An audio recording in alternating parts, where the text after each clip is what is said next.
next time around. Raamdeo Agrawal is with us, chairman and co-founder of Motilal Oswal Financial Services. Raamdeo ji, good afternoon. Good to have you here.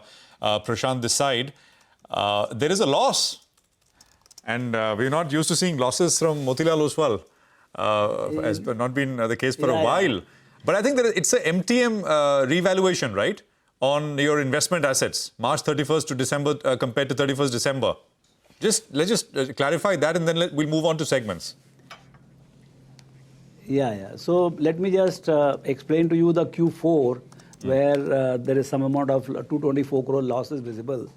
Actually, our top line is up by 8% for the quarter, from 1,300 crores to 1,200 crores. That's the most important thing in the company. Operating revenues are up by 8% despite all the regulatory changes in this quarter.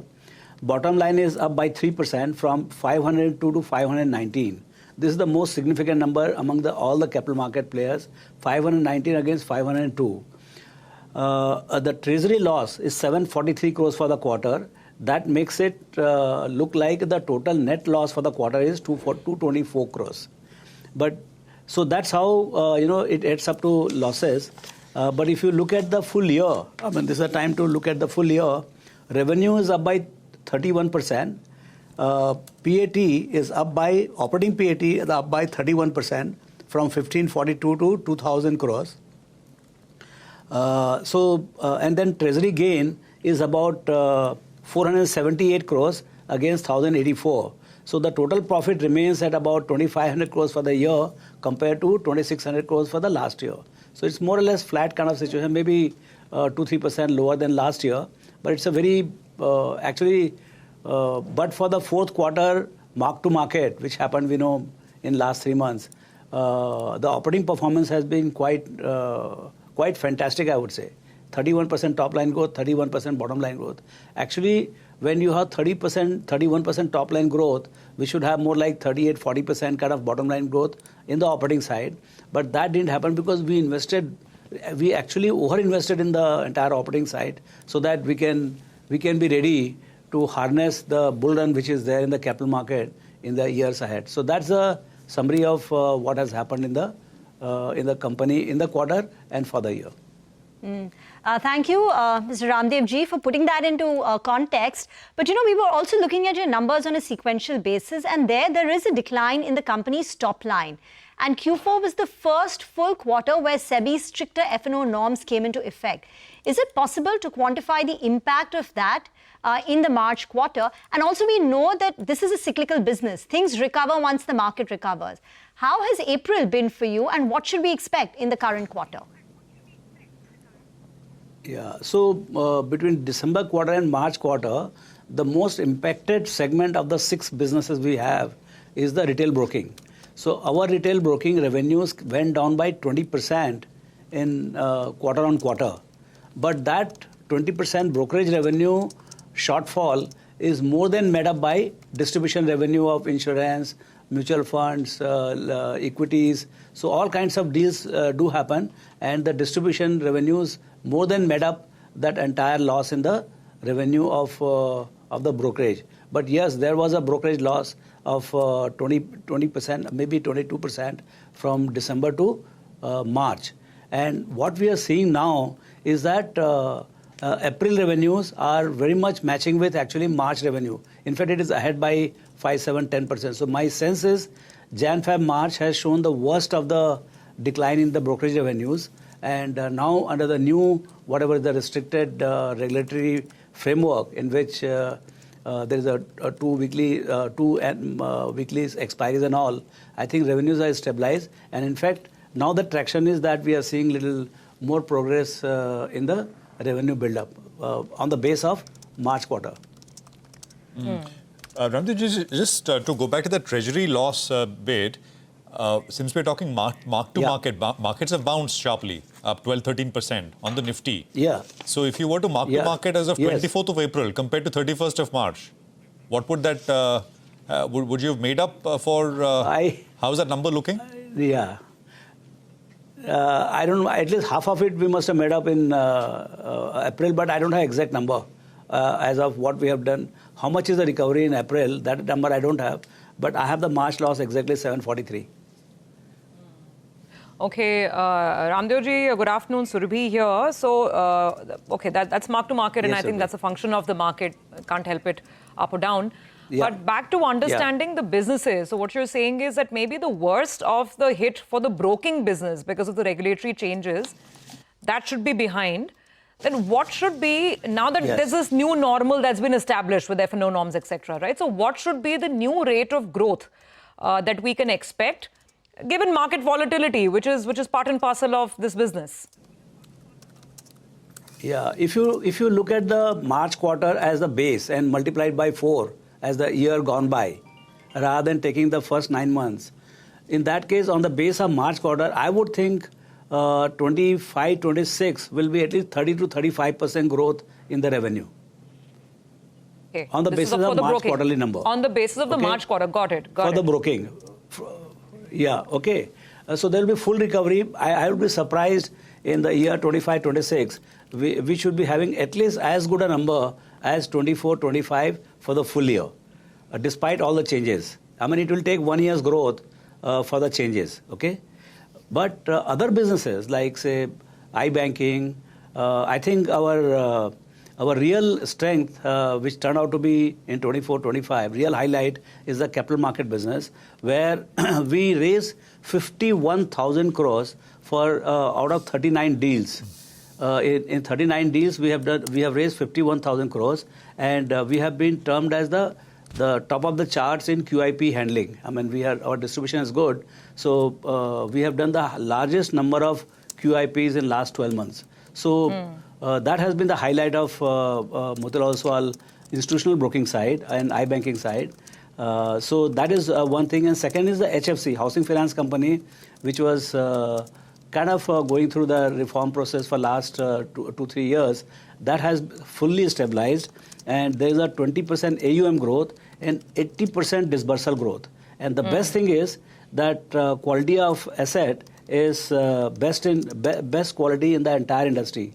My 30 days plus is less than 2%, which is the best in the industry. So I think the capital market resurgence from what boom we are going through, and second is the only asset which was kind of a languishing in our balance sheet was my HFC, which is now absolutely kind of in a growth path and doing very well. So your private wealth management business, which is also another big piece of the business, here year on year there's growth, but sequentially there's a small degrowth coming through. Again, what would your expectations be for FY26 from private wealth management? Yeah, so private wealth management, the highest amount of build-up is happening in private wealth management, and hence growth will be quite robust. I mean, actually the March quarter is a very different kind of quarter compared to, say, other quarters. So a lot of adjustments are there in terms of bonuses and variable bonuses and all for the March quarter. So if you look at the whole year, I think wealth management reported up. Wealth management will grow at about 30 to 35% because wealth management has, the private wealth management and wealth management from the broking side. So I think it gets mixed up, but I think private wealth management per se will grow very rapidly. I would think that it will be the fastest growing segment in the capital markets from MO side. Got that. Raamdeo ji, investment banking, absolutely. I know a banker or two, they're working on Sundays also. They're in office or something. Business is booming. The kind of booming. Yeah, I mean, we don't have any conference rooms left, despite we have 25 of them. Okay. Now, since we have you, let me ask you a quick couple of questions on the market as well. Where are we at now, Raamdeo ji? Have things... have you seen the worst? You think we are once again, prices have snapped back very, very sharply. What's your sense? Yeah, so it's a risk market, new risk keeps coming. So now I think we are just about getting over this Trump tariff risk, which was kind of hogging the limelights in last 1 month or so. So that portion is, my sense is that we have seen the worst of that, globally also and locally also. So I don't think market is going to be scared second time out of the tariffs. You can't take the global markets or local markets lower than whatever we have seen in last 1 month because of tariff. Now this new issue of Indo-Pak has come up, this Pahalgam, which is very serious, and one will remain cautious because this brings a very different kind of India localized kind of a risk factor, and how things will move, we have to be at the guard and be cautious on that. But I think India, so leaving aside that particular thing, which is going to happen very quickly in next whatever time frame, I have no idea. So that's a new risk we have to tackle. But otherwise, I think India is standing out as a shining star in the global framework, in the sense that I was meeting few FIIs, they are saying that they're underweight America, they're underweight China. So I said, where is overweight? So they said Europe and India. So I think India is standing out very clearly. And if you see the last 10-15 days flow, that clearly shows that which way the wind is blowing as far as FI's attitude is concerned. But let's see, I think in this year, 25-26 will be Indian markets for FIIs. They'll come big time. Now, with that, DI in any case is positive. So with both sides positive, I think we'll have good time in 25-26, leaving aside the kind of risk we are seeing locally. Like they say, na baap bada na bhaiya, sabse bada rupaiya, right? Rupaiya or dollar in this case. If the dollars start coming in, then all bets are off. Then all conversations on earnings, valuations, everything kind of has to take a back seat. Take that point, sir. Just a last question before we wind up, because for Motilal Oswal, and you've been very optimistic on your private wealth business for several quarters, right? And even now you're saying it should be the fastest growing business for Motilal. Can you give us some ballpark numbers? When you say fastest growing, is it 20%, 30% growth? And also there's intense competition in this business. The foreign banks want to come in. If they cannot set up shop on their own, they're coming and buying pieces. I mean, look at the IFL deal. There are lots of boutique Indian houses as well. We actually had Ashish Shankar along with Feroz Aziz on our show earlier this week to discuss this. And, one of them highlighted that, yes, retaining talent is an issue. I mean, there's a lot of competition. So just define a little more in terms of your expectations and growth from this business. See, I look at the big picture. See, today we have our market cap is about, equity market is about 400 lakh crores. Of that, promoters are about 200 lakh crores and rest of the market is 200 lakh crores.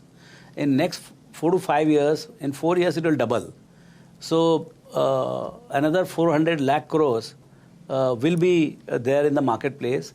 And of that 800 lakh crores, 80-20 principle is there. So 80% of the market cap will be the 20% of the people.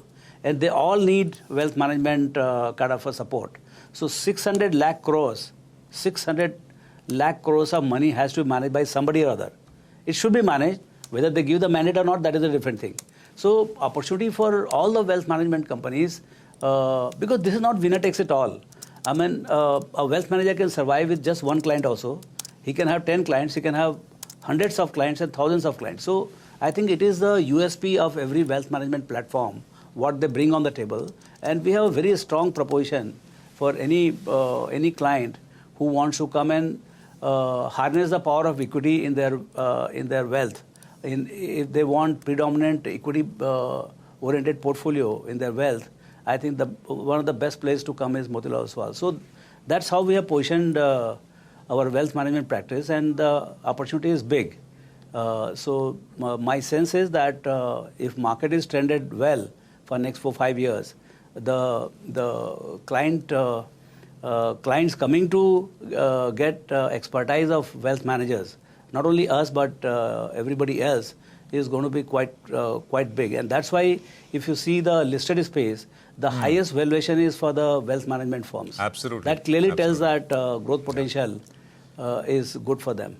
Is FI, just to go, a point taken, 26,000 plus this year, Raamdeo ji, on the Nifty?